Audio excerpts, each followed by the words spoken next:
आज तेज तूफानी बारिश हो रही थी। हर तरफ बिजली कड़कने की आवाज आ रही थी। तभी दूसरी तरफ से इस बारिश को चीरता हुआ एक शख्स आंखों में बेतहाशा नफरत लिए एक फार्म हाउस के अंदर दाखिल होता है। वक्त उसकी आंखें बेहद सर्द थी। उसके साथ उसके 3-4 बॉडीगार्ड भी थे। तभी एक बॉडीगार्ड उस शख्स की तरफ बढ़ते हुए, बॉस, उस लड़की को हमने चेयर पर बांध कर रखा है और अभी तक उसे होश नहीं आया। इस बात को सुनते ही वह शख्स सिगरेट का धुआं फूंकते हुए उस लड़की की तरफ बढ़ने लगता है।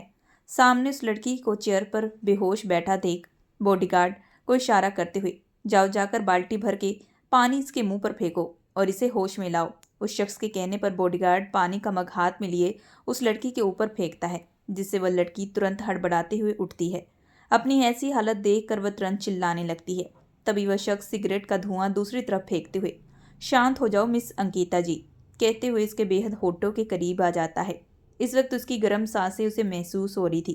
अंकिता अपना चेहरा दूसरी तरफ करते हुए, तुम कौन हो? तुम्हारी हिम्मत कैसे हुई मुझे यहाँ पर इस कदर लाने की? अंकिता का यही कहना था कि वह शख्स अंकिता के बालों पर अपनी पकड़ मजबूत करते हुए, खबरदार, तुमने मेरे सामने ऊंची आवाज में बात करने की कोशिश की तो तुम्हारा अंजाम बहुत बुरा होगा। ये कहते हुए उसके बालों को झकझोरता हुआ दूसरी तरफ चला जाता है। अंकिता आंखों में आंसू लिए, देखो, तुम जो भी हो, मुझे छोड़ दो। तुम्हें लगता है कि तुम्हारे कहने पर मैं तुम्हें छोड़ दूंगा? ये कहते हुए वह सिगरेट का धुआं अंकिता के चेहरे की तरफ फेंकता है। अंकिता खांसते हुए, देखो, आज मेरी शादी है, मेरा घर पे रहना बहुत ज़रूरी है, प्लीज़ मुझे जाने दो। बहुत शौक था ना तुम्हें शादी का, तो तुम्हारे आज सारे अरमान मैं पूरे करूंगा। ये कहते हुए वह शख्स अंकिता की बाजू को रस्सी से खोल देता है। अंकिता जैसे ही वहां से भागने की कोशिश करती है तो बॉडीगार्ड उसका रास्ता रोक लेते हैं। तभी वह शख्स अंकिता की बाजू को पकड़कर अपने बेहद करीब करते हुए, आज मैं तुम्हें अपना बनाऊंगा, ये कहते हुए उसके चेहरे पर एक शैतानी मुस्कुराहट आती है। अंकिता अपने आप को छुड़ाते हुए, मैं तुम्हें नहीं जानती, और आखिर तुम हो कौन और यह सब क्यों कर रहे हो? अंकिता की इस बात पर वह शख्स पागलों की तरह हंसते हुए, मेरा नाम विवान ओबराय है, और रही बात तुम्हारे यहाँ पर होने की, अच्छे से सुनो, आज तुम्हारी मुझसे शादी होगी। ये कहते हुए वह अंकिता का हाथ पकड़कर मंडप पर लेट जाता है। अंकिता अपने आप को बचाने की पूरी कोशिश करती है, लेकिन इस वक्त वह हट्टे कट्टे मर्द के सामने बेबस हो चुकी थी। विवान पंडित जी की तरफ इशारा करते हुए, ये शादी 5 मिनट के अंदर संपन्न होनी चाहिए। विवान के डर से पंडित जी तुरंत मंत्र पढ़ना स्टार्ट कर देते हैं। अंकिता रोते हुए, तुम्हारा दिमाग तो नहीं खराब हो चुका? मैं किसी और की दुल्हन हूँ, मेरी उससे शादी होने वाली है, मुझे छोड़ दो। लेकिन तभी विवान अपनी जियन निकाल कर अंकिता के सर पर तान देता है, अगर तुम अपनी जान की परवाह है तो चुपचाप बैठ जाओ, अगर तुमने जरा सी आवाज निकाली तो यहीं इसी वक्त तुम्हारा सारा काम तमाम कर दूंगा। अपने सर पर बड़ी सी जियन को देखकर अंकिता डर के मारे बेबस हो चुकी थी और मजबूरन उसे विवान का साथ देना पड़ा। लेकिन उसे समझ में नहीं आ रहा था कि ये विवान है कौन। आज तक कभी भी उसकी विवान के साथ मुलाकात भी नहीं हुई थी जो उसे याद रहे। करीब 5 मिनट के बाद शादी संपन्न हो जाती है, लेकिन शादी होने के बाद अंकिता फूट फूट कर रोने लगती है। वह विवान की तरफ देखते हुए, आखिर तुमने ये सब क्यों किया? बताओ मुझे, मैं तुम्हारा क्या बिगाड़ी थी जो तुमने मेरे साथ ये सब किया? जबरदस्ती मुझसे शादी की, मुझे मजबूर किया, ये जानने के बाद कि मैं किसी और की आज पत्नी बनने वाली थी। अंकिता की बात पर विवान एक झटके से अंकिता का हाथ पकड़कर उसे अपने बेहद करीब कर लेता है। इस वक्त दोनों के बीच में 1 इंच का फासला था। विवान गुस्से भरी निगाह से अंकिता की तरफ देखते हुए, क्योंकि मैं तुम्हारी खुशियां तुमसे छीनना चाहता था, जैसे तुमने मेरी खुशियां मुझसे छीन ली। इस बात पर अंकिता हैरान भरी नजरों से, आखिर तुम्हारा मतलब क्या है? तुम कहना क्या चाहते हो? मैं क्या कहना चाह रहा हूँ तुम अच्छे से समझ पा रही हो। अब तुम्हें इनोसेंट बनने की जरूरत नहीं है। ये कहते हुए वो उसे दूसरी तरफ धकेलता है।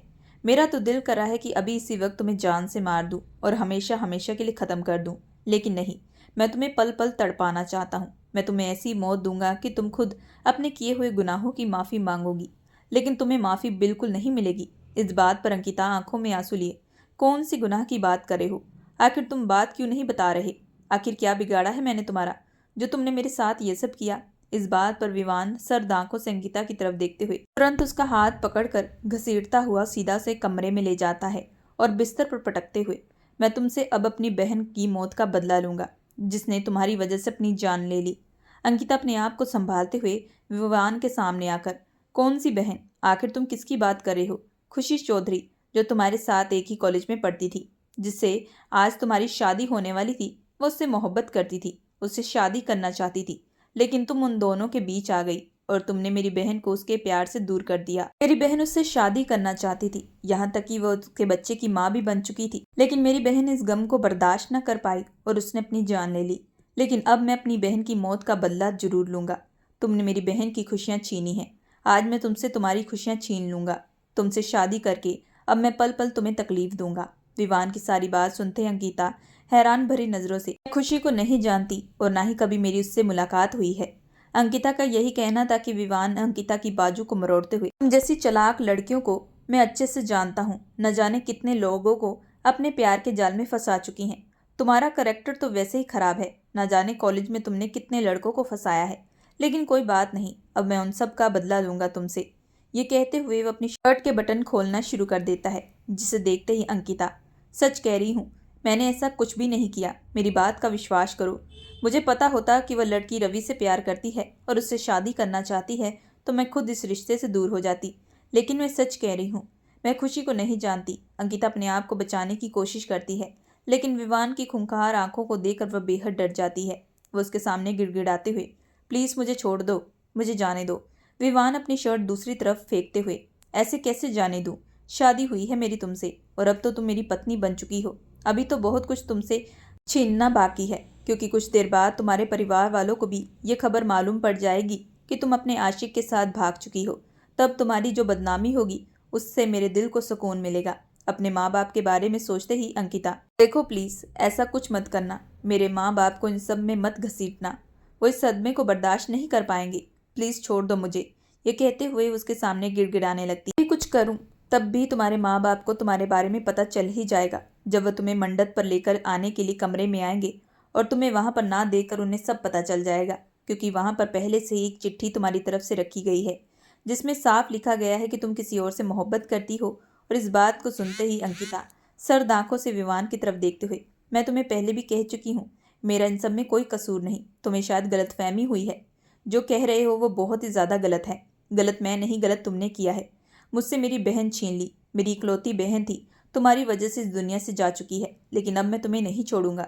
ये कहते हुए विवान अंकिता का हाथ पकड़कर उसे बिस्तर पर जोर से पटकता है, जिसे अंकिता की कमर पर जोरदार दर्द उठता है। फिर भी वह अपने आप को संभालते हुए उठने की कोशिश करती है कि पलक झपकते ही विवान उसके ऊपर आकर उसके बालों पर अपनी पकड़ मजबूत करते हुए, अब तुम्हारा मुझसे बच पाना नामुमकिन है। ये कहते हुए वह गुस्से से उसके होठों पर अपने होठ टिका देता है। अंकिता अपने आप को छुड़ाने की कोशिश करती है, लेकिन विवान उसके दोनों बाजू जब्त किए हुए था। करीब 15 मिनट के बाद विवान, तुमने मेरी बहन को मुझसे दूर कर दिया। आज देखो, मैंने तुम्हें तुम्हारी मोहब्बत से दूर कर दिया। तुम इस घर में मेरी पत्नी बनकर रहोगी। मैं तुम्हें जैसा चाहूँ वैसी सजा दे सकता हूँ। ये कहते हुए वो उसे झंझोड़ता हुआ अपनी शर्ट उठाकर कमरे से बाहर चला जाता है। अंकिता रोते हुए सीधा दीवार के साथ लग जाती है। उसे समझ में नहीं आ रहा था कि ये सब उसके साथ क्यों हो रहा है। तभी अंकिता आंखों में आंसू लिए लगातार रोए जा रही थी। इस वक्त उसे अपने परिवार की याद आ रही थी, जो न जाने अब उसके बारे में क्या सोच रहे थे। हॉल के मंडप पर बैठी हुई मिसेस संगीता जी अपने माथे पर हाथ रखते हुए बेबसी से रो रही थी। उनके हाथ में इस वक्त उनकी बेटी की लिखी हुई चिट्ठी थी, जिसमें साफ लिखा था कि वह अपने आशिक के साथ भाग चुकी है। इस खबर को सुनने के बाद सब लोग बेहद टूट चुके थे, क्योंकि किसी को उम्मीद नहीं थी कि अंकिता इस तरीके का फैसला लेगी।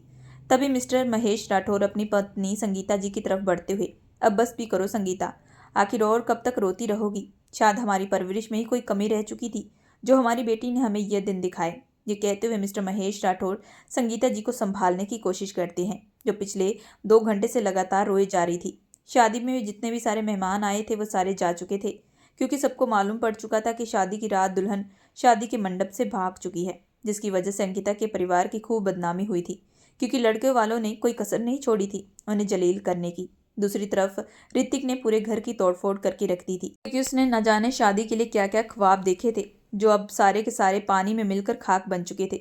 उसे बिल्कुल उम्मीद नहीं थी कि अंकिता इस तरीके का फैसला उठाएगी, जिसकी वजह से उसके अंदर का ज्वालामुखी फूटने लगता है। अंकिता और ऋतिक की मुलाकात कॉलेज में हुई थी। ऋतिक अंकिता से सीनियर था। अंकिता कॉलेज की बहुत ही ज़्यादा पॉपुलर और ब्यूटीफुल लड़की थी, जिसे हर कोई हासिल करना चाहता था। हालांकि कॉलेज के कई लड़कों के साथ अंकिता की दोस्ती थी, लेकिन अंकिता सिर्फ दोस्ती तक ही एक दायरा बनाकर रखती थी, और ये बात कॉलेज के लड़कों को अच्छे से मालूम थी। कॉलेज के लड़के अंकिता को अपनी गर्लफ्रेंड बनाने के लिए ना जाने क्या कुछ करते, लेकिन तब भी अंकिता किसी को कोई भाव नहीं देती थी।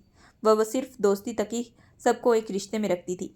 अंकिता को डांस करने का बहुत शौक था।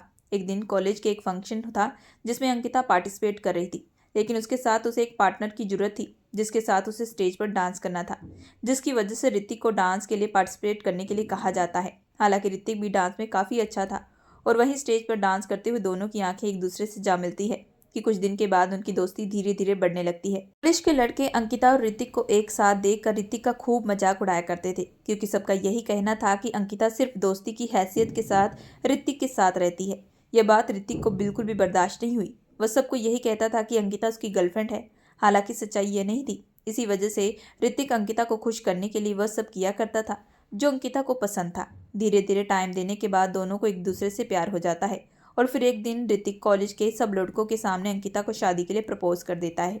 हालांकि अंकिता ऋतिक के साथ शादी करना चाहती थी, इसी वजह से इस प्रपोज को एक्सेप्ट कर लेती है और इस बात से बेखबर रहती है कि ऋतिक की ज़िंदगी में उसके अलावा भी कोई और लड़की है जिसका उसके साथ पिछले 5 सालों से रिलेशन था, जिसका नाम खुशी था। खुशी कॉलेज में कभी कभार आया जाया करती थी क्योंकि ज़्यादातर वह अपने कारोबार को वक्त दिया करती थी। खुशी की एक बहुत बड़ी कंपनी थी जिसकी वह खुद ही अकेली मालकिन थी। इसी वजह से खुशी को वो सब चीज़ें खुद हैंडल करनी पड़ती थी। उसके माँ बाप काफ़ी साल पहले ही मर चुके थे और उनकी काफ़ी सारी धन दौलत थी, जिसकी वजह से दोनों भाई बहन ने मिलकर ही सारी संपत्ति को संभाला था। हालांकि ऋतिक ने उस वक्त खुशी के साथ रिश्ता भी इसी वजह से रखा था क्योंकि खुशी के पास पैसों की कोई कमी नहीं थी, लेकिन खुशी दिल से ऋतिक को बहुत मोहब्बत करती थी। ऋतिक हमेशा खुशी को उसके साथ शादी करने के ख्वाब दिखाया करता था, जिसकी वजह से उसके साथ कई बार अपनी ज़रूरतों को भी पूरा कर चुका था। धीरे धीरे ऐसे ही वक्त बीतने लगता है जब ऋतिक खुशी को इग्नोर करना शुरू कर देता है, उससे बात करना भी कम कर देता है। जो ये बात खुशी को बिल्कुल बर्दाश्त नहीं होती।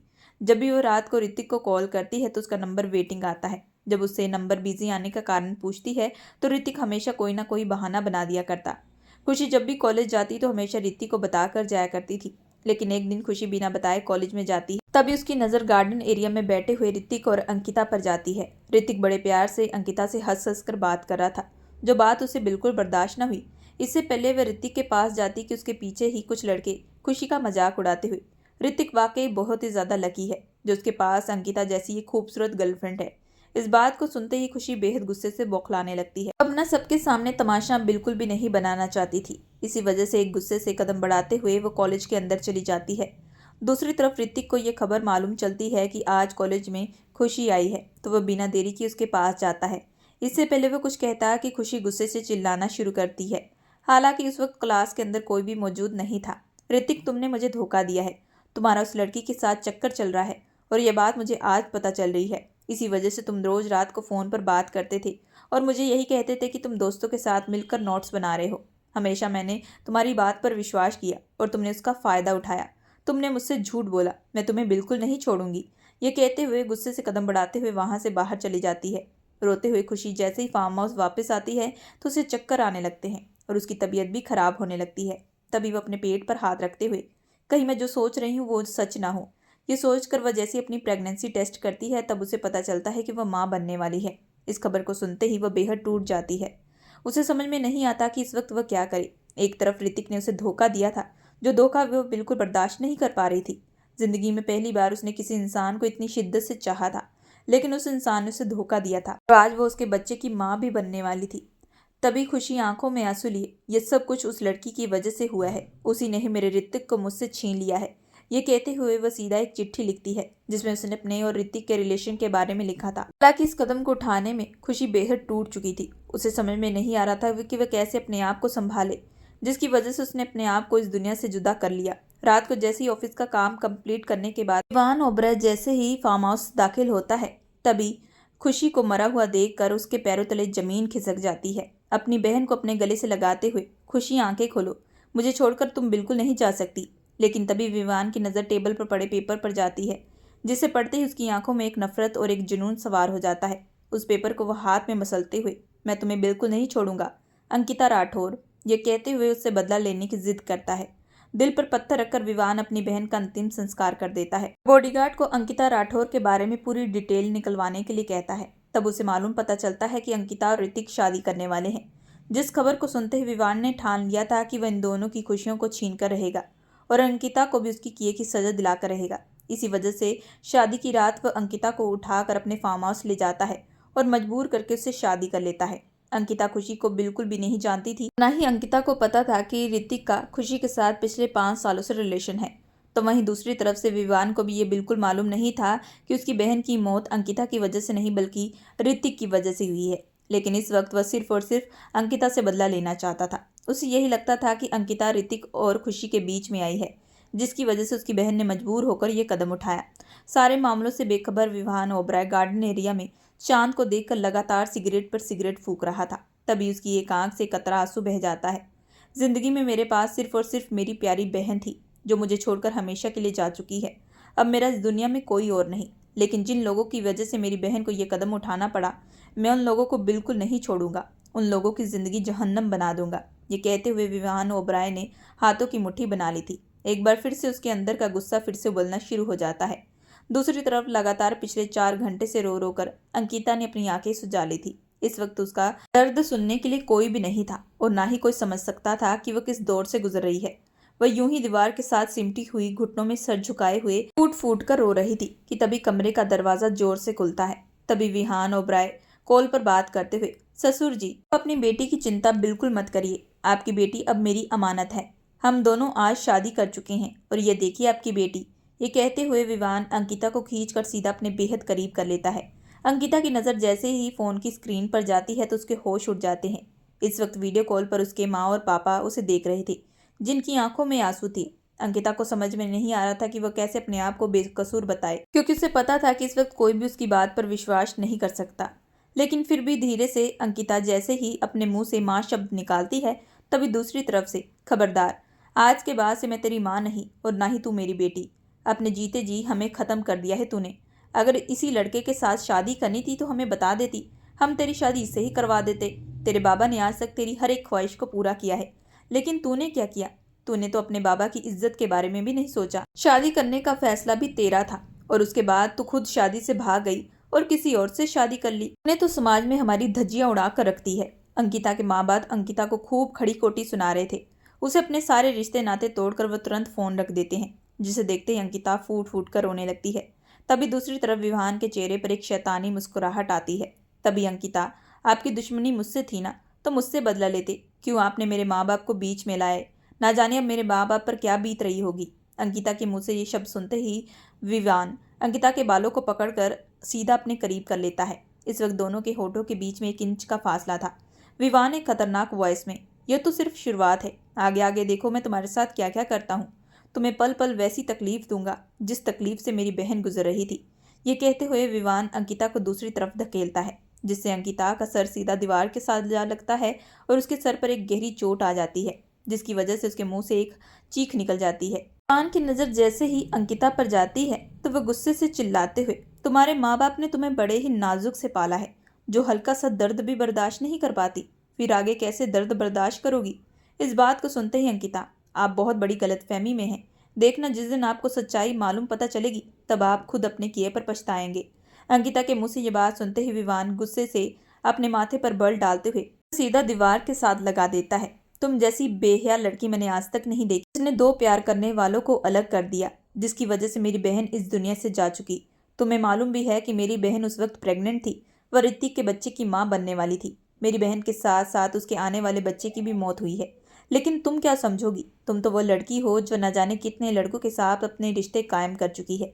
ये कहते हुए विवान अंकिता के चेहरे को अपने हाथों में पकड़ता है। अंकिता दर्द से कर्राते हुए, प्लीज छोड़े मुझे, ये कहते हुए उसकी आंखों से कतरा आंसू बह जाता है, जो सीधा विवान के हाथ पर जा गिरता है, जिसका एहसास होते ही विवान गुस्से को कंट्रोल करते हुए अपना हाथ पीछे कर लेता है।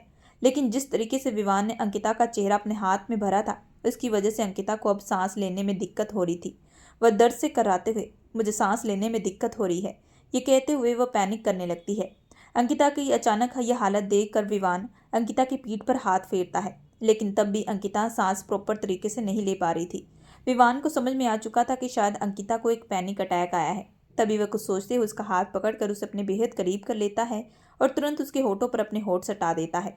हालांकि इस वक्त विवान अंकिता को किस नहीं कर रहा था, बल्कि उसे सांस लेने में मदद कर रहा था। करीब 5 मिनट तक दोनों ही एक दूसरे के साथ होठ से होठ सटाए हुए थे। धीरे धीरे अंकिता नॉर्मल हो चुकी थी, जिसकी वजह से विवान धीरे से अंकिता से दूर हो जाता है। ताकि इस वक्त वह बेहद शांत हो चुका था। उसे खुद मालूम नहीं था कि उसने क्या किया है। वह अपनी नजरें दूसरी तरफ करते हुए, अब तुम ठीक तो हो, जाकर तुम आराम करो, ये कहते हुए वह सीधा बालकनी की तरफ कदम बढ़ा देता है। विवान के जाते ही अंकिता आंखों में आंसू ले चुपचाप बिस्तर पर बैठ जाती है, तो वहीं दूसरी तरफ विवान गुस्से से अपना हाथ रेलिंग पर मारते हुए उसे अपने किए पर अफसोस हो रहा था। उसे इस तरीके से अंकिता को किस नहीं करना चाहिए था, ये सोचकर उसके हाथों की मसल फूलने लगती है। तभी वह अपने मन में, आखिर मैंने उस अंकिता को क्यों बचाया, उसे तड़प तड़प कर मरने देता, यही तो मैं चाहता था। ये सोचकर वह गुस्से से अपनी आंखें बंद कर लेता है। तभी उसकी आंखों के सामने उसकी बहन का चेहरा नजर आने लगता है, जिसे सोचकर उसकी आंखें बेहद सर्द हो जाती है। वह अपने हाथों की मुट्ठी बनाते हुए, नहीं, मुझे इस लड़की से अपनी बहन की मौत का बदला लेना है, इसके लिए इसका जिंदा रहना बहुत जरूरी है, इसी वजह से मैं इसे इतनी आसानी से मौत नहीं दूंगा। ये कहते हुए उसकी गुस्से की लहर फिर से उठने लगती है। करीब 1 घंटे के बाद विवान कमरे के अंदर जैसे ही दाखिल होता है, तभी उसकी नज़र बिस्तर पर लेटी हुई उसकी पत्नी पर जाती है, जो दीवार को सर लगाए हुए न जाने कब सो गई, उसे कुछ मालूम नहीं। तभी एक पल को विवान का दिल चाहा कि वह अभी इसी वक्त उसे फिर से सजा दे, लेकिन सोते हुए उसके मासूम चेहरे को देखकर वह कुछ पल के लिए सुन्न सा हो चुका था। लेकिन एक बार फिर से उसकी बहन का ख्याल आते ही वह माथे पर बल डालते तेज चिल्लाता है, अगर ज्यादा नींद आ रही है तो जाकर सोफे पर लेट जाओ। अचानक ये खौफनाक आवाज सुनते ही अंकिता हड़बड़ाते हुए आंखें खोलती है। तभी उसकी नजर विवान की नजरों से जा टकराती है, जो उसे खा जाने वाली नजरों से देख रहा था। अंकिता अपनी नम आंखों से तकिया उठाकर चुपचाप सोफे पर जाकर लेट जाती है। अंकिता के जाते ही विवान तुरंत कमरे की लाइट ऑफ करके बिस्तर पर आकर लेट जाता है। हालांकि नींद उसे भी नहीं आ रही थी, लेकिन वह सोने की पूरी कोशिश कर रहा था। अभी उसके कानों पर अंकिता के धीरे धीरे रोने की आवाज आ रही थी। वह आवाज को सुनते ही एक बार फिर से गुस्से से दहाड़ता है। इसी तरीके से रात कब गुजर जाती है किसी को कुछ मालूम नहीं। सुबह जैसी अंकिता की आंख खुलती है तो पूरे कमरे को देखकर उसे समझने में देरी नहीं लगती कि विवान जा चुका है, जिसकी वजह से वह एक लंबी सांस छोड़ते हुए, मुझे जाकर फ्रेश हो जाना चाहिए, ये सोचकर वो वॉशरूम की तरफ चली जाती है। लेकिन इस वक्त अंकिता दरवाजे को लॉक करना भूल चुकी थी। दूसरी तरफ विवान रोज सुबह उठकर जिम जाया करता था, और जिम आने के बाद वह सीधा वॉशरूम में जाता था। जैसे विवान सीधा वॉशरूम के अंदर दाखिल होता है तो उसके पूरे होश उड़ जाते हैं, क्योंकि इस वक्त अंकिता शावर के नीचे खड़ी शावर ले रही थी। इस वक्त उसके बदन पर सिर्फ एक टॉवल था, जिसे देखकर विवान कुछ पल के लिए फ्रीज सा हो चुका था। अंकिता दिखने में बेहद सुंदर थी, जो ना चाहते हुए भी कोई अपने आप को कंट्रोल नहीं कर सकता था। लेकिन पता नहीं कैसे विवान ने इतने वक्त से अपने आप को कंट्रोल किया था। विवान धीरे से कदम बढ़ाते हुए सीधा अंकिता के सामने आकर खड़ा हो जाता है। इस वक्त शावर का पानी दोनों को भिगा रहा था। तभी अंकिता चिल्लाते हुए, आप यहाँ पर, ये कहते हुए जैसे ही पीछे की तरफ जाने वाली थी कि तभी हड़बड़ाते उसका पैर फिसल जाता है, और जैसे ही गिरने वाली थी कि पलक झपकते ही विवान ने उसे अपनी बाहों में भर लिया और सीधा खींच कर अपने करीब कर लेता है। दोनों एक दूसरे के बेहद करीब थे। शावर का पानी अंकिता के लबों से होते हुए उसके पूरे वजूद को गीला कर रहा था। इससे पहले विवान कुछ करता कि अंकिता गुस्से से, आपको शर्म आनी चाहिए, ये सब करते हुए, आप मुझसे बदला लेना चाहते थे तो बदला लीजिए, लेकिन आप तो मेरी इज्जत के साथ खिलवाड़ कर रहे हैं, आपको कोई हक नहीं बनता इस तरह यहाँ पर आने का। अंकिता गुस्से से विवान को कुछ बोल रही थी कि तभी गुस्से से विवान उसके होठों पर अपने होठ टिका देता है और एक पैशनेट तरीके से किस करना स्टार्ट कर देता है। अंकिता अपने आप को छुड़ाने की पूरी कोशिश करती है, लेकिन हट्टे कट्टे मर्द के सामने बेबस हो चुकी थी, क्योंकि इस वक्त विवान ने उसके दोनों हाथों पर अपनी पकड़ मजबूत की थी। वह किसके साथ उसे बाइट भी कर रहा था, जिससे अंकिता को दर्द होने लगता है। करीब 15 मिनट बाद वह अपनी शिद्दत को पूरा करने के बाद उससे दूसरी तरफ धकेलते हुए, चाहूँ तो एक झटके से तुम्हारी इज्जत को तार तार कर सकता हूँ, तब तुम कुछ भी नहीं कर पाओगी। और रही बात यहाँ पर आने की, अगली बार वॉशरूम में एंटर करने से पहले वॉशरूम के दरवाजे को लॉक भी कर लेना, ये कहते हुए उसे दरवाजे की तरफ इशारा करता है। अपनी गलती का एहसास होते ही अंकिता बाथरोब पहनकर वहां से चली जाती है। करीब 1 घंटे के बाद विवान फोन पर बात करते हुए डाइनिंग टेबल पर आकर जैसे बैठता है, तभी उसकी नज़र अंकिता पर जाती है, जो कि अपने मुंह में नाश्ते का निवाला जैसे ही डालने वाली थी कि तभी विवान गुस्से से चिल्लाते हुए, तुम्हें बहुत बार बोल चुका हूँ, यहाँ पर तुम्हें महारानी बनाकर नहीं लाया, तुम्हें अब दिन में सिर्फ एक बार खाने को मिलेगा, ये कहते हुए वो उसे जाने का इशारा करता है। कल से लेकर अब तक अंकिता ने कुछ भी नहीं खाया था, लेकिन अब उसे भूख बहुत ही ज्यादा लग रही थी। लेकिन विवान की गुस्से भरी आंखों को देखकर वह चुपचाप वहां से चली जाती है। कमरे में जाते ही अंकिता, आखिर ये सब मेरे साथ क्यों हो रहा है, जिस चीज की मैंने गलती भी नहीं की उस चीज की मुझे सजा मिल रही है, ये कहते हुए वह आंखों में आंसू लिए फूट फूट कर रोने लगती है। अब धीरे धीरे विवान अंकिता को बहुत तकलीफ दिया करता, सारा सारा दिन उससे घर के काम करवाता और खाने को एक निवाला न देता, जिसकी वजह से अंकिता धीरे धीरे कमजोर पड़ने लगती है। उसकी खूबसूरती अब दिन ब दिन ढलने लगती है। उसके पास ना चाहते हुए भी कोई रास्ता नहीं था, क्योंकि माँ बाप ने तो पहले उसे ठुकरा दिया था और वह चाह कर भी कुछ नहीं कर सकती थी। इसी वजह से मजबूरन उसे इसी को अपनी जिंदगी मानकर वह जीने लगती है, सोच कर कि एक ना एक दिन विवान को सच्चाई जरूर पता चलेगी जिसमें उसका कोई कसूर नहीं। बिस्तर पर सोते हुए विवान के दिल में अंकिता के लिए एक फीलिंग्स तो जागने लगती है, लेकिन उन फीलिंग्स को वह हमेशा ही खत्म कर दिया करता। उसकी आंखों के सामने उसकी बहन की मौत का मंजर जो सामने आ जाता था, उसके अंदर का ज्वालामुखी फिर से फटना शुरू हो जाता था। अंकिता विवान के सामने एक शब्द भी आवाज नहीं निकालती थी। विवान गुस्से से अंकिता को बेतहाशा दर्द दिया करता था। इतने दर्द देने के बाद भी विवान की नफरत कम बिल्कुल भी नहीं होती थी। एक रात विवान जैसे ही काम खत्म करके फार्म हाउस दाखिल होता है, तभी उसकी नज़र अंकिता पर जाती है, जो सोफे पर बैठी हुई बेहाली तरीके से टीवी देख रही थी, जिसे देखते ही विवान की आंखें सर्द हो जाती है। वह गुस्से से कदम बढ़ाता हुआ रिमोट लेकर टीवी ऑफ कर देता है और उसकी बाजू को पकड़ते हुए, तुम्हारी हिम्मत कैसे हुई मेरे घर की चीज़ों को हाथ लगाने की? तुम भूल रही हो कि तुम इस घर की मालकिन नहीं कि बल्कि एक नौकर हो, जिसे पल पल मेरे हाथों से तड़पना लिखा है। ये कहते हुए उसे घसीटता हुआ सीधा गार्डन एरिया में ले जाता है, जहां पर बेतहाशा बारिश हो रही थी। विवान बेहद खतरनाक वॉइस में, खबरदार, एक कदम भी तुमने घर की ओर बढ़ाया, तुम्हें सारी रात यहीं पर रहना है। जब तक मैं ना कहूँ तब तक तुम इस जगह से नहीं हिल सकती। अगर तुमने हिलने की कोशिश की तो मेरे आदमी तुम्हें अभी इसी वक्त शूट कर देंगे। ये कहते हुए अंकिता को दूसरी तरफ इशारा करता है, जहाँ पर सारे बॉडीगार्ड अंकिता को घेरे हुए थे। अंकिता डर के मारे आंखों में आंसू लिए, इतने दिनों से मैं उस गलती की सजा भुगत रही हूँ जो मैंने की भी नहीं, लेकिन शायद वो आपको कभी भी समझ में नहीं आएगा। आपको तो सिर्फ अपनी बहन की मौत का बदला लेना है, चाहे उसके लिए आप किसी की भी जिंदगी खत्म कर दे। लेकिन विवान पर अंकिता की बातों का कोई असर नहीं हो रहा था। वह गार्डन एरिया से निकलकर सीधा अपने कमरे की तरफ चला जाता है। तभी वह फोन पर किसी से बात करते हुए, अब वक्त आ चुका है कि ऋतिक को भी उसकी किए की सजा मिले, क्योंकि ऋतिक भी इसमें भागीदार था, जिस वजह से कल मुझे ऋतिक मेरी आंखों के सामने चाहिए। यह कहते हुए वह अपना फोन सोफे पर फेंकते हुए सीधा वॉशरूम में चला जाता है। शावर के नीचे खड़े होते ही विवान की आंखों के सामने अंकिता का चेहरा नजर आता है। उसके दिल में एक जज्बात से उभरने लगते हैं। तभी वह तुरंत अपनी आंखें खोलते हुए, आखिर मुझे ये क्या हो रहा है? आखिर मैं क्यों उस लड़की के बारे में सोच रहा हूँ? ये नहीं होना चाहिए। उस लड़की की वजह से मेरी बहन की मौत हुई है। वह अपना हाथ गुस्से से दीवार पर मारता है। दूसरी तरफ अंकिता आंखों में आंसू लिए वही गार्डन एरिया में खड़ी थी। सर्दी के मौसम में बेतहाशा बारिश में भीग जाने की वजह से अब उसका शरीर नीला पड़ चुका था। धीरे धीरे अब अंकिता की तबीयत भी खराब होनी शुरू हो चुकी थी, लेकिन फिर भी वह अपने आप को मजबूत करते हुए चुपचाप खड़ी थी, क्योंकि उसे पता था कि अगर उसने एक जरा सा भी कदम हिलाया तो ये लोग हमेशा हमेशा के लिए उसे खत्म कर देंगे। अंकिता यही सोच रही थी कि तभी उसकी नज़र बालकनी की तरफ जाती है, जहां पर विवान सिगरेट का कश लेते हुए उसे खूंखार नज़रों से देख रहा था। कुछ देर बाद वह अपना रुख बदल लेता है। करीब 1 घंटे के बाद जब विवान को अजीब सी बेचैनी छाने लगती है, तो वह अपने शर्ट के बटन खोलता हुआ, आखिर मुझे क्या हो रहा है? अजीब सा एहसास हो रहा है जो आज से पहले कभी ना हुआ। विवान ने अपने मुंह से यही कहा था कि तभी एक बॉडीगार्ड दौड़ता हुआ, सर वो मैडम। विवान हड़बड़ाते हुए, क्या हुआ है जल्दी से बताओ। तभी वो मैडम बेहोश हो चुकी है, उनका पूरा शरीर नीला पड़ चुका है। शायद लगता है बॉडीगार्ड ने यही कहा था कि तभी विवान अपने कदम तेज बढ़ाते हुए सीधा गार्डन एरिया में चला जाता है। कुछ देर बाद हॉस्पिटल के वार्ड के बाहर विवान हाथों की मुट्ठी बनाए हुए खड़ा था। उसे खुद ब खुद अफसोस हो रहा था कि उसे अंकिता के साथ इतनी ज्यादती नहीं करनी चाहिए। तभी अचानक डॉक्टर पेशेंट की हालत बहुत ज़्यादा खराब हो चुकी है। उन्हें 104 बुखार आ चुका है और उनकी हालत देखकर ऐसा लग रहा है कि मानो उन्होंने कई दिनों से खाना भी ना खाया हो। उनकी हालत देखकर ऐसा लग रहा है कि उनकी हालत अब काफ़ी कमज़ोर हो चुकी है। इसी वजह से कुछ दिनों के लिए उन्हें हॉस्पिटल में रखा जाएगा।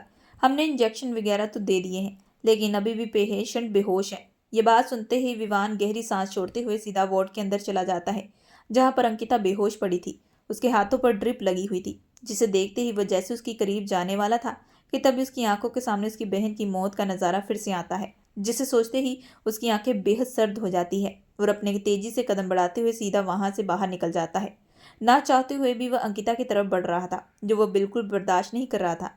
इसी वजह से वह अपने आप को अंकिता से दूर रखना चाहता था। दूसरी तरफ पुरानी सी कुटिया के अंदर एक शख्स को कुर्सी से बांधा गया था और वह अपने आप को छुड़ाने की पूरी कोशिश कर रहा था। उसकी हालत काफी खराब हो चुकी थी, उसके शरीर पर चोटों के निशान थे, लेकिन तब भी वह अपने आप को छुड़ाने की कोशिश कर रहा था कि तभी अचानक विवान वहां सामने आकर खड़ा हो जाता है और अपनी जियन ताने हुए, आज तुम्हारी जिंदगी का आखिरी दिन है, ये कहते हुए उसे गुस्से भरी निगाह से देखता है। तभी वह शख्स चिल्लाते हुए, आखिर तुम हो कौन और तुमने मुझे यहाँ पर क्यों रखा है? ऋतिक की बात पर विवान उसे मधु के बारे में बताता है, जिसे सुनते ही ऋतिक के चेहरे के हाव भाव बदल जाते हैं। तभी वह आंखों में आंसू लिए देखो, मुझे पता है कि इसमें मेरी गलती है, क्योंकि मधु की मौत की खबर के बारे में जब पता चला तब से लेकर अब तक मैं घुट घुट कर जी रहा हूँ। मुझे पता है कि मैंने मधु को धोखा दिया, लेकिन मैं कभी नहीं चाहता था कि मधु इस तरह का कोई कदम उठाए। यकीन मानो, अगर तुम्हें मेरी बात पर विश्वास ना हो तो तुम चाहे जो सजा देना चाहते हो दे सकते हो, लेकिन मैं तुम्हें सच कह रहा हूँ, सब गलती मेरी है। मुझे ही अंकिता को अपनी लाइफ में नहीं लाना चाहिए था। पता नहीं क्यों मेरे अंदर अंकिता को अपनी गर्लफ्रेंड बनाने का एक जुनून सवार हो चुका था। अंकिता एक बहुत ही ज्यादा खूबसूरत लड़की थी और उसे पाने के लिए हर कोई लड़का कोशिश कर रहा था। मैंने सोचा था कि अंकिता को मैं अपनी गर्लफ्रेंड बनाऊंगा और कॉलेज में मेरा बहुत नाम होगा। धीरे धीरे मैं उसकी तरफ अट्रैक्ट होना शुरू हो चुका था। ताकि मधु को भी इस बारे में बिल्कुल मालूम नहीं था और ना ही अंकिता को मालूम था कि मधु मेरी गर्लफ्रेंड है। मैं तो बल्कि अंकिता को बहुत ही ज्यादा सुलझी हुई लड़की मानता था। लेकिन इतना कुछ करने के बावजूद भी जब मैं उससे शादी करने वाला था तो वह शादी की रात मुझे छोड़कर किसी और आशिक के साथ भाग गई। मुझे एहसास हुआ कि उस वक्त मैंने मधु के साथ कितना गलत किया। पूरी कहानी सुनने के बाद विवान बेहद हैरान रह चुका था। तभी वह चिल्लाते हुए, क्या सच में उस अंकिता को कुछ भी मालूम नहीं था तुम्हारे और मधु के रिश्ते के बारे में? वे ऋतिक आंखों में आंसू ले, हाँ, उसे बिल्कुल भी मालूम नहीं था। इसमें सब गलती मेरी है। मुझे तो आज भी यही लगता है कि शायद उस शादी की रात को अंकिता को मेरे और मधु के रिश्ते के बारे में मालूम हो चुका होगा। इसी वजह से वह शादी से भाग गई और उसने किसी और से शादी कर ली। ये कहते हुए वह फूट फूट कर रोने लगता है। पूरी कहानी सुनने के बाद विवान अपने हाथों की मुट्ठी बनाते हुए, इसका मतलब है कि अंकिता वो सजा भुगत रही थी जिसकी वह बिल्कुल हकदार नहीं थी।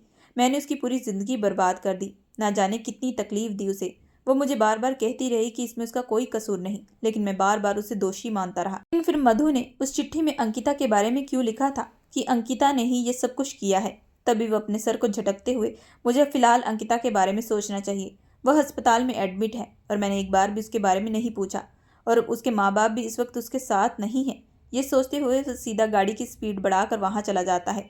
1 महीने से अंकिता और विवान एक साथ एक रिश्ते में रह रहे थे। हालांकि दोनों के बीच में दूरियां थी, लेकिन जब भी विवान के दिल में अंकिता के लिए मोहब्बत जागती तो वह खुद उससे दूर हो जाता।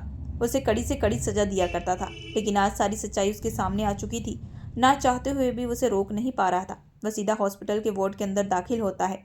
अंकिता उस वक्त आंखों में आंसू लिए बस रो रही थी। तभी विवान उसका हाथ पकड़कर, प्लीज़ मुझे माफ़ कर दो, मैं तुम्हारा बहुत बड़ा गुनहगार हूँ। मुझे सच पता चल चुका है कि तुम्हारा कोई कसूर नहीं था, तुम सच कहती थी। ये कहते हुए विवान आंखों में आंसू लिए बेहद बुरे तरीके से रो रहा था, जिसे देखते ही अंकिता, मुझे दुख हुआ कि आपने मेरी एक बात भी नहीं सुनी, लेकिन इस बात की खुशी जरूर है कि आपको सारी सच्चाई मालूम हो चुकी है। इसी वजह से मैंने आपको माफ़ किया। अगर उस रात मैं ऋतिक के साथ शादी कर लेती तो उसके बाद मुझे मधु के बारे में पता चलता तो शायद मेरी जिंदगी बर्बाद हो जाती, क्योंकि उसने सिर्फ मधु को नहीं बल्कि मुझे भी धोखा दिया है। दो दो लड़कियों की जिंदगी बर्बाद की है। आप तो सिर्फ अपनी बहन का बदला मुझसे लेना चाहते थे। अगर आपकी जगह शायद मैं भी होती तो शायद मैं भी ये कहती, क्योंकि अपने को खो जाने का गम मुझसे बेहतर कौन समझ सकता है। अंकिता की बात पर विवान तुरंत अंकिता को गले लगाते हुए, मैं तुम्हें तुम्हारे माँ बाप से दूर कर दिया, लेकिन मैं अब सब कुछ ठीक कर दूंगा। इस बात पर मैं तुम्हें पूरा विश्वास दिलाता हूँ। कुछ दिन बाद अस्पताल से अंकिता को डिस्चार्ज मिलने के बाद विवान अब दिन रात अपनी पत्नी की खूब सेवा किया करता था। उसे टाइम टाइम पर खाना और दवा दिया करता था, जिसकी वजह से अंकिता जल्द से जल्द ठीक होने लगती है। अंकिता के ठीक होते ही विवान अंकिता के माता पिता को भी अपने साथ घर ले आता है और सारी सच्चाई उन्हें बता देता है। शुरुआत में तो उसके माता पिता बेहद गुस्सा करते हैं, लेकिन फिर उस गुस्सा करने का कोई फायदा भी नहीं बनता था, क्योंकि अब अंकिता विवान की पत्नी बन चुकी थी। इसी वजह से वह अपनी बेटी से माफी मांगने के लिए वह विवान के साथ फार्म हाउस आ जाते हैं। अंकिता अचानक अपने माता पिता को सामने देखकर उसकी आंखों से आंसू बरसने लगते हैं। कितने वक्त के बाद अंकिता अपने माता पिता से मिल रही थी। काफी देर सब मिलकर अपने दुख दर्द साझे करते हैं। रात को सारा ऑफिस का काम खत्म करने के बाद विवान जैसे अपने कमरे में दाखिल होता है तो बिस्तर पर बैठी हुई अपनी खूबसूरत बीवी वह बेहद हैरान रह जाता है। उसे लगा था कि उसने अपने माता पिता से मिलने के बाद अंकिता कुछ दिनों के लिए अपने माता पिता के पास रहने के लिए चली जाएगी, लेकिन अपनी पत्नी को सामने देखकर उसके चेहरे पर एक बड़ी सी मुस्कुराहट आती है। वह धीरे से कमरे का दरवाजा बंद करते हुए उसके बगल में आकर बैठ जाता है और उसका हाथ पकड़ते हुए, इतने वक्त के बाद तुम्हारे चेहरे पर यह मुस्कुराहट बहुत ही ज्यादा खूबसूरत लग रही है, हमेशा ऐसे ही रहना। ये कहते हुए वह धीरे से उसके होठों पर अपने होठ टिका देता है। पूरे 1 महीने के बाद विवान और अंकिता एक हो चुके थे। विवान बड़े ही प्यार से अंकिता पर अपना प्यार बरसा रहा था। दोस्तों, आप लोगों को ये कहानी कैसी लगी हमें कमेंट करके जरूर बताइएगा। कहानी पसंद आए तो हमारे चैनल को लाइक और सब्सक्राइब जरूर करिएगा एंड बेल आइकन का बटन जरूर दबाइएगा।